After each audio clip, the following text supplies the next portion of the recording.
So I'll be really honest, we've been blessed with mid-range smartphones in 2025. They're really bridging the gap between ultra flagship premium worthy, paying, $1,500 plus for a device, to what you actually get in this price category. So like I said, a lot of phones. I'm gonna focus maybe on two of the most popular ones right now. This being the very popular Samsung Galaxy A56 against this newcomer. This is the Honor 400. So at first glance, very similar, maybe slightly different in the overall design, but for that price category, for them being mid-range phones, they kind of fall along that same level. And I'll really give props to both phones compared to their flagship counterparts. So the Samsung against the S25 Ultra and the Honor against the Magic 7 Pro. They are both bringing some really awesome value, but in terms of the overall design, let's quickly compare them. So they both have like a metal build.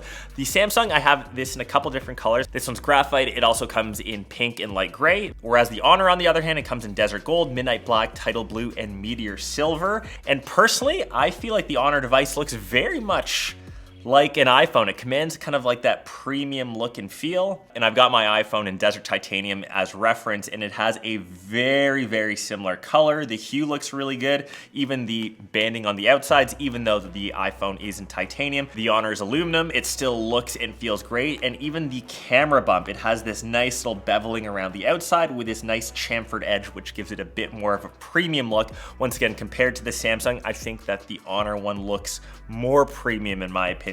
And it just kind of feels nicer in hand. And the one thing that I do kind of like, when you flip around the phones, you can see that the Samsung, the A56, it has a glass back, but it has a bit more of a glossy finish. This thing is a fingerprint magnet, whereas the Honor is just a bit more matte. So it comes down to personal preference.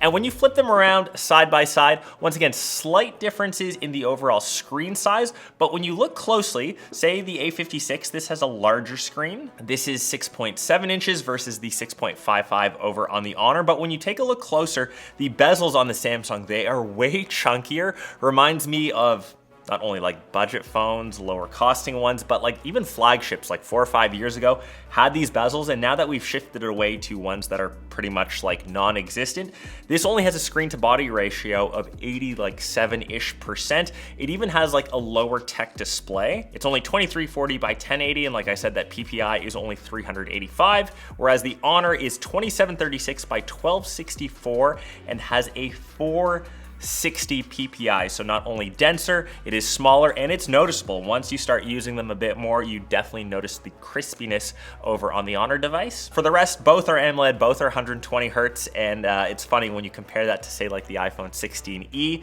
which is another like budget phone that is still capped at 60. So I would probably place that right here. iPhone comes last in terms of the display. Shame on you, iPhone. Brightness though, once again, a bit of a different story, and you can see the little hint, I've left the sun as a wallpaper on the Honor. On the Samsung, 1900 nits peak brightness. This has 5000. It also has this tech called sunlight display enhancement, which in brighter situations, when you're outside, when you're in the sun, you can use the phone and read it a lot better in those really harsh lighting conditions. Other display features this has are Honor's Eye Comfort display tech, which is very similar to True Tone. It's got super rainproof touch. Essentially, you can use the phone when wet. And lastly, which I haven't tested before, a motion sickness relief. So when you're playing Pokemon Pocket in the car, when you're a passenger, of course, or whatever you're doing on your phone when it's moving, it should help mitigate that. That's something I'd love to test out a bit more, but I'm the one typically driving. Switching to the most important thing, which is probably the camera sensors on the back. So we see a number difference here, 3 on the Samsung versus 2 on the Honor. Here we've got a 50 megapixel main, 12 megapixel ultra wide, a 5 megapixel macro, which is I wouldn't say one of the worst. At least we have it if you ever want to use it for a macro, but it isn't taking the crispiest photos. Honestly, the main camera is decent. I find for like mid-range phones, as long as the lighting is like half decent when you're outside during the day, they take some really good shots. I'll compare it obviously against the Honor. You can see some of the samples here. Let me know your guys' thoughts. And if you happen to prefer one over the other, it might be because Honor's camera is actually the same one, or it's flagship worthy. It's got a 200 megapixel main sensor and a 12 megapixel ultra wide. And once again, comparing them to their respective flagships, that's where, the Samsung, obviously the S25 Ultra, or even say the S25 Plus, the S25, that still has such a better sensor. Comparing this to say like the Honor Magic 7 Pro, which will have an extra camera sensor, but the main one, which is the one that you're using 99% of the time, that's what makes this one so good. Flipping them around, it's kind of a similar story in terms of specs. So we've got a 12 megapixel on the Samsung, a 50 megapixel on the Honor. I'll leave once again a couple samples. I'm sure you don't want to stare at my selfies for the longest time, but I will let you decide who takes the cake. And for the rest of the camera features, just like we've been given great mid-range phones in 2025, we've also been spewed a lot of stuff around AI, which obviously some of them are really useful. I find that on Samsung, that's what they reserve for their flagship level, like the S25 series. There you've got so many features. Will you use every single one of them? Probably not. You're kind of limited to stuff like AI Eraser, and that's kind of where that ends. On the Honor, you've got all the bunch to choose from. Like I said, will you use every single one of them? Probably not, but you have the option to do so. We've got AI Honor Image Engine, which will give you flagship level zoom capability. So that gives 15 to 30 times zoom while still keeping really good sharpness. The Honor 400 is actually the industry's first phone that utilizes its main camera, not like an actual telephoto, to achieve like a 30x zoom, so you can kind of see what the original versus the optimized will look like. Once again, a couple sample photos. It's also got AI Portrait Snap, HD Moving Photo, Film Simulation Mode, Hardcore Portrait Mode. It's got a lot of AI editing features, so AI image to video.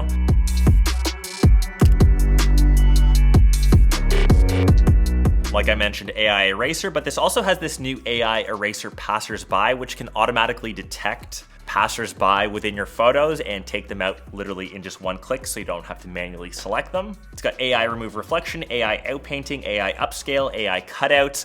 A lot of these features I actually checked out at MWC for their flagship level series, and it's great to see them kind of coming to their mid-range phone. So once again, flagship level performance for mid-range price. So next off for performance, let's talk about chipsets. They're both rocking 4nm chips. On the Honor, it's rocking the Snapdragon 7 Gen 3. This was kind of developed just around like last year. It's a mid-range chip. It's got flagship-ish level performance for, once again, a cheaper device. Over on the Samsung, it's got the Exynos 1580. For day-to-day tasks, I find that both are honestly pretty good at what they do. I'll leave the Geekbench benchmarks in case you're interested in checking those out to compare. But if you're using your phone for social media, for kind of browsing your day-to-day, I find that performance very similar on both. Next off for battery, we've got more features over on the Honor once again. So this is rocking the newest battery tech. It's got a silicon carbon battery, 5,300 milliamps for the EU version, which I have. If you happen to grab a global variant, that has 6,000. It's got wired supercharge, has wireless charging, and depending on which model that you have, it's either 66 or 80 watts. If you can snag the global variant, definitely do it. Over on the Samsung, we've only got a 5,000 milliamp hour cell, 45 watts, wired charging, unfortunately no wireless. So last but not least, OS, they're both Android phones, so they're both based off of Android 15. We've got One UI 7 over on the Samsung, Magic OS 9 over on the Honor. Both are honestly super clean. Samsung is kind of like the tried and tested. I will give them props for One UI. I really like it. Over on the Honor, Magic OS has gotten a lot better. Like, they've cleaned up a lot of the bloatware. The phone isn't shipping with a bunch of like garbage on it like maybe they used to in the past. So big props to Honor for that. Once again, the Honor is loaded with a lot more AI features if you'll use them. They've got AI writing tools, AI recorder, AI translator, deepfake detection. Once again, I was able to check out a lot of those at MWC. And if you happen to be within that Honor ecosystem, this has Honor Magic Portal 2.0. So if you happen to have a laptop, a tablet, they all kind of work seamlessly with each other. Once again, I feel like those are features only reserved for the S25 kind of series for flagship levels for the Samsung. So I will let you guys decide which is the better device. Obviously, I've talked a lot of hype around this new Honor phone. I feel across all mid-range devices, not just compared to the Samsung, this has most flagship level-esque performance, build, design for, of course, that mid-range price. The one really sad thing is if you live in North America, it's technically not available yet. Yes, you can probably get it through some like distributor, some reseller, but definitely keep your eye on this if you happen to check it out, if you happen to be overseas and you're looking for a new device. I hope you enjoyed this quick like mid-range comparison. If you're looking to see any more comparisons across the board, let me know down below and I'll catch the rest of you in one of my next vids. Peace.